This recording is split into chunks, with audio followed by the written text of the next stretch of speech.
Bonjour à toutes et à tous, j'espère que vous avez passé de bonnes vacances et bienvenue dans cette 28e vidéo sur le langage Swift où nous allons voir le timer.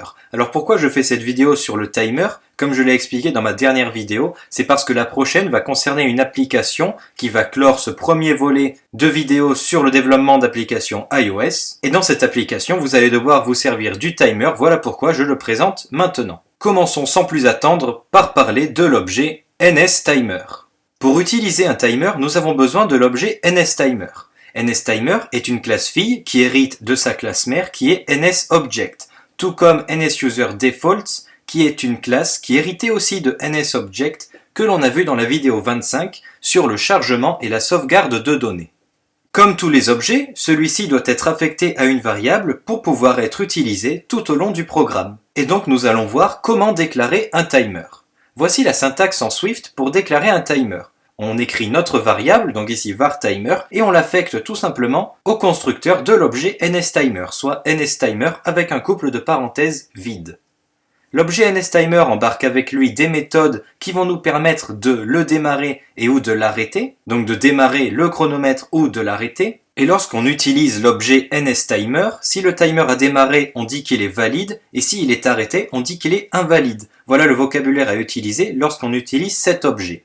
Ainsi, pour arrêter un timer, on utilisera la fonction invalidate, qui signifie invalider, pour le rendre invalide, donc pour rendre le timer invalide. Et il sera donc stoppé, donc arrêté. J'ai commencé par l'arrêt du timer car il est beaucoup plus facile que son démarrage. Donc voici comment il fonctionne, vous avez votre timer déclaré, et bien il suffit d'appeler sur votre variable la fonction invalidate avec un couple de parenthèses vides tout simplement. Timer, point, et vous sélectionnez la méthode invalidate qui est dans la classe NSTimer. On peut aussi vérifier dans une condition si le timer est valide ou non, c'est-à-dire s'il est démarré ou pas. Et pour cela, nous allons utiliser l'attribut valide, donc valide sans le E, qui est de type booléen. Donc voilà comment ça se passe, on a notre timer qui est déclaré, comme tout à l'heure, et au sein d'une simple structure conditionnelle if-else, on va tester si le timer.valide, donc comme c'est un booléen, cela signifie si le timer est valide, donc s'il est démarré. On aurait pu aussi écrire timer.valide égale true, c'est la même chose. Donc à l'intérieur, on va mettre nos actions lorsque le timer est valide, donc qu'il est démarré, et ensuite dans le else, on met les actions si le timer est invalide, donc s'il est arrêté. Et pour tester s'il est directement invalide, comme il s'agit d'un booléen, on peut tout de suite écrire timer.valide égale false, ou alors point d'exclamation suivi de timer.valide. Je vous rappelle que le point d'exclamation est un opérateur booléen qui signifie non, et qui permet de tester directement si les choses sont donc fausses. Pour évidemment ce qui concerne les booléens. Donc voilà comment vérifier la validité d'un timer, et maintenant nous allons voir comment le démarrer ce timer. Alors la fonction, la méthode pour démarrer le timer n'est pas plus simple que les autres. Voici son en-tête, elle s'appelle Scheduled Timer with Time Interval, et elle est composée de 5 paramètres. Un paramètre appelé TI, un autre Target, un autre Selector, un autre User Info, et le dernier Repeats. Cette fonction renvoie un objet du type NSTimer. Donc nous allons appeler cette action sur une variable déjà de type NSTimer pour qu'elle soit compatible avec le retour de cette fonction. Le nom de cette fonction, ScheduleTimer with Time Interval, peut être traduit comme minuterie programmée avec un intervalle de temps. Donc en fait, cette fonction va programmer le timer avec un intervalle de temps qu'on va lui donner. Et dès qu'on l'appelle, le timer démarre avec notre intervalle de temps. Donc le temps commence à s'écouler. Voilà la fonction qui va nous faire démarrer le timer. Voyons les paramètres un par un. Intéressons-nous au premier paramètre, ici en jaune, qui est TI. Il représente l'intervalle de temps qui s'écoule du timer, donc l'écoulement du temps. Ce paramètre est de type NSTimeInterval comme on peut le voir, mais en fait, en approfondissant les classes derrière ce type-là, on remarque qu'il est en fait lui-même de type double. Donc le premier paramètre sera un nombre décimal. Ainsi, si TI vaut 1, alors le temps du timer s'écoulera toutes les 1 seconde. Donc si à TI on met 1 ou alors 1.0 comme c'est un nombre décimal, eh bien il s'agira d'un timer qui s'écoule chaque seconde. Si TI vaut 0.01, alors le temps du timer s'écoulera tous les 1 centième de seconde. Ce qui nous permettra par exemple de visualiser les centièmes à l'écran. Mais les deux ne sont pas pareils, la fonction va démarrer dans un tous les 1 seconde et dans l'autre tous les 1 centième. Donc voilà comment on note l'intervalle de temps, on met directement notre nombre décimal dans le premier paramètre. Le deuxième paramètre, target, représente l'objet à qui doit être envoyé le signal d'écoulement. Donc le signal d'écoulement, c'est un signal qui est envoyé par le troisième paramètre qui est selector. Ce signal est envoyé à target et target contient l'objet qui va traiter ce signal. Ce signal, quand est-ce qu'il est envoyé? Eh bien, il est envoyé à chaque fois que le timer écoule notre intervalle de temps. Donc dans le cas où TI vaut 1, eh bien tous les 1 seconde, un message sera envoyé au target, donc un signal d'écoulement, un signal qui demande de mettre à jour le timer, et c'est l'objet dans target qui va traiter ce signal-là. On va donc parler tout de suite du troisième paramètre, qui est selector, et qui représente le signal d'écoulement et donc de mise à jour du timer, le plus souvent représenté par une méthode dédiée à la mise à jour du timer. Donc en fait, selector possède le nom d'une méthode qui va mettre à jour le timer.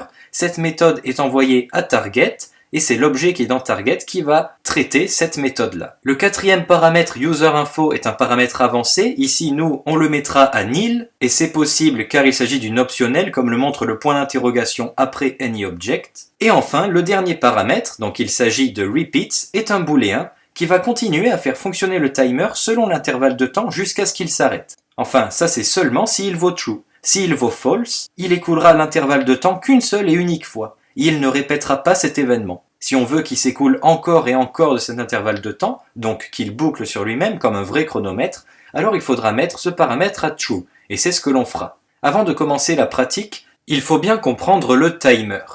Le timer, il ne faut pas le voir comme un chronomètre tout neuf avec des nombres qui sont prêts à défiler lorsqu'on va appuyer sur Start. En fait, on doit créer nous-mêmes le chronomètre avec un label, c'est nous-mêmes qui devons marquer les chiffres de départ, à savoir 0 pour les secondes et 0 pour les centièmes de seconde s'il y en a. Et on doit aussi créer la fonction qui va mettre à jour le chronomètre, donc qui va se charger d'incrémenter les secondes, ou encore une fois les centièmes de seconde s'il y en a, mais ça n'est pas l'objet qui le fera à notre place. En fait, l'objet s'occupe de dire à notre classe, tiens, là il faut que tu utilises la fonction de mettre à jour car je viens d'écouler une unité de temps. L'objet NSTimer ne fait que envoyer un signal à chaque fois qu'une unité de temps, correspondant à l'intervalle que l'on a entré dans le premier paramètre, s'est écoulée. Et maintenant, nous pouvons commencer. Ouvrez donc un nouveau projet Xcode ou alors remettez-en un à 9 et nous allons commencer par créer notre interface graphique. L'application que l'on va faire dans cette vidéo est un simple chronomètre que l'on pourra démarrer, mettre sur pause, démarrer là où il s'est arrêté ou alors le remettre à 0. Donc pour ça, nous allons avoir besoin d'un label. Donc je place le label en haut de mon interface graphique, je l'agrandis, je lui fais prendre toute la largeur, je vais également grossir sa police et le centrer. Donc dans le quatrième onglet, dans la zone d'utilitaire, je centre mon label et je vais donner comme police, on va dire 50. Voilà, je vais enlever le mot label, on va le laisser vide car on va le remplir dans notre code. Et nous allons maintenant mettre 3 boutons. Un bouton pour le démarrer, un bouton pour le mettre sur pause et un autre bouton pour l'arrêter et le remettre à 0. Donc un bouton qu'on va grossir lui aussi à 25. Bon, bien sûr, c'est que pour des raisons d'esthétique. Qu'on va appeler démarrer. Un deuxième qui va être pause. Et un troisième qui va être reset pour le remettre à 0. Qu'on va d'ailleurs mettre en rouge pour souligner son action.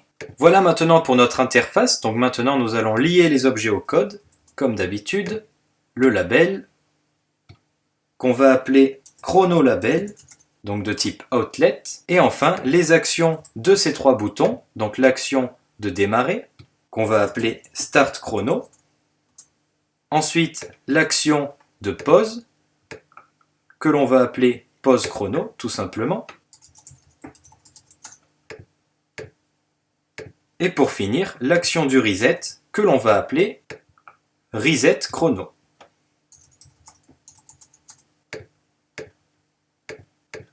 Et voilà, maintenant notre code est prêt. Donc la première chose que l'on va faire, eh bien, c'est déclarer des attributs. Il va y avoir un attribut timer, donc une variable timer qui va être affectée à l'objet NSTimer.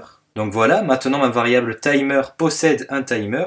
Et on va aussi déclarer 2 autres variables. Une variable pour les secondes, qui va pour l'instant valoir 0. Et une deuxième variable pour les centièmes de seconde, donc je vais mettre c secondes, qui va être aussi à 0. Donc ces 2 variables sont typées implicitement, donc ce sont par défaut des nombres entiers, c'est-à-dire des int. Ensuite, je vais aller dans la fonction viewDidLoad, donc après super.viewDidLoad, c'est-à-dire quand on a chargé la vue de l'application, eh bien, on va prendre notre label, donc chronolabel, et on va changer son texte en lui donnant comme valeur, eh bien, notre nombre de secondes, séparé par 2 points, comme dans un vrai chronomètre, et on va lui donner notre variable de centième de seconde. Ainsi, dans notre label, il y aura marqué 0,2.0. Donc on va commencer par mettre le chrono sur pause. Donc pour mettre le chrono sur pause, eh bien on l'a vu. En fait, on va cibler notre attribut qui est timer et on va cibler la fonction invalidate, donc qui va invalider le timer et qui va donc l'arrêter. Donc en fait, il va arrêter l'écoulement du temps. Il ne va pas le remettre à 0. Invalidate signifie juste que le timer ne fonctionne plus. Donc voilà tout ce qu'il y a à faire dans la fonction pour mettre le chronomètre sur pause. Pour mettre le chronomètre à 0, eh bien ça va être la même action. On va aussi le rendre invalide. Mais en plus, on va remettre nos variables secondes et centièmes de seconde à 0, évidemment. Sinon, ça ne marchera pas. Et on termine par changer le texte de notre label pour qu'il prenne bien la valeur une fois que le chronomètre a été remis à 0. Passons maintenant à la fonction la plus longue, ici start chrono, mais vous allez voir qu'elle va être malgré tout assez courte. Donc toujours en ciblant timer, on va lui affecter la fonction scheduleTime with time interval que l'on va appeler sur NSTimer pour bien faire le lien. Donc voilà, c'est celle-ci. Donc ici, nous allons mettre 0.01 car nous allons nous afficher les centièmes de seconde. Donc on va faire écouler le temps tous les 0,01 secondes. L'objet qui va se charger du signal dans Target, eh bien c'est notre classe ViewController. Donc c'est la classe dans laquelle se trouve le timer. Donc on va juste écrire self pour montrer qu'il s'agit du timer qui est dans cette classe. Le selector a une syntaxe un peu particulière. En Objective-C, on écrivait selector suivi d'un couple de parenthèses, et dans ces parenthèses, entre guillemets, on mettait le nom de notre fonction à appeler. Donc ici, pour nous, c'est une fonction qui va s'appeler mettre à jour timer, pour évidemment mettre à jour les secondes et les centièmes de seconde de notre timer. Donc premier warning, cette fonction n'existe pas, donc on va tout de suite la créer. Après nos 3 fonctions de bouton, on écrit func, mettre à jour timer. Donc voilà notre fonction déclarée. Et si je clique sur ce warning-là, eh bien, Xcode me demande de remplacer cette syntaxe par une syntaxe avec un dièse selector. Mais bon, cette syntaxe marche tout aussi bien puisqu'il ne s'agit pas d'une erreur, mais d'un warning. Donc la syntaxe que nous propose Xcode est la suivante. Après le nom selector, on écrit dièse selector, sûrement pour mentionner qu'on va sélectionner quelque chose. Et en fait, on sélectionne bien notre fonction, sauf que cette fois-ci, elle n'est plus entre guillemets, et qu'elle est reliée au nom de la classe où se trouve cette fonction. Donc on doit écrire viewController.mettre-à-jour-timer au sein des parenthèses du dièse selector. Alors autant respecter la syntaxe puisqu'apparemment ça n'a pas l'air de gêner Xcode. User-info, on a dit qu'on mettait ça à nil, donc une valeur nulle. Et est-ce qu'on va répéter cet intervalle de temps tout le long? Est-ce qu'on va le faire boucler? Eh bien oui, c'est le principe d'un chronomètre, donc on va mettre true. La dernière chose à faire avant de tester notre application, eh bien c'est de mettre une sécurité à la fonction start chrono. Parce que qu'est-ce que ça veut dire? Ça veut dire qu'à chaque fois qu'on appuiera sur le bouton démarrer, eh bien un nouveau timer va démarrer. Et ça serait bête d'en démarrer plusieurs, ça n'est pas bon pour le fonctionnement de l'application, ça peut la rendre lourde et la ralentir. Donc qu'est-ce qu'on va vérifier? Eh bien tout simplement si le timer n'est pas valide. Si le timer n'est pas valide, alors on le démarre. Et pour cela, il suffit juste de marquer if timer.valide égale false, ou alors comme je vous l'ai dit, if timer.valide, c'est-à-dire s'il n'est pas valide, alors on démarre notre timer, et s'il est valide, eh bien on fait rien. Il y a juste un if. On peut mettre un else aussi, mais on ne mettra rien dedans, à moins que vous vouliez afficher un message à la console, par exemple qui dit timer déjà lancé. Voilà, il apparaîtra dans la console, et c'est une sécurité pour éviter de lancer plusieurs timers en même temps. Voyons maintenant comment mettre à jour le timer. On a dit qu'on gérait les secondes et les centièmes de seconde. Donc, si nos centièmes de seconde arrivent à 99, donc si les centièmes de seconde sont égales à 99, eh bien cela veut dire qu'il va s'écouler une seconde. Donc évidemment, on doit augmenter notre nombre de secondes et remettre les centièmes de seconde à 0. Donc pour ça, on remet les centièmes de seconde à 0 en affectant 0 à la variable c seconde et on incrémente seconde de 1. Sinon, si jamais les centièmes de seconde ne sont pas à 99, alors on va tout simplement incrémenter les centièmes de seconde jusqu'à ce qu'elles arrivent à 99 et qu'elles exécutent l'action du if. Et on n'oubliera pas d'affecter les variables mis à jour au label, comme ceci.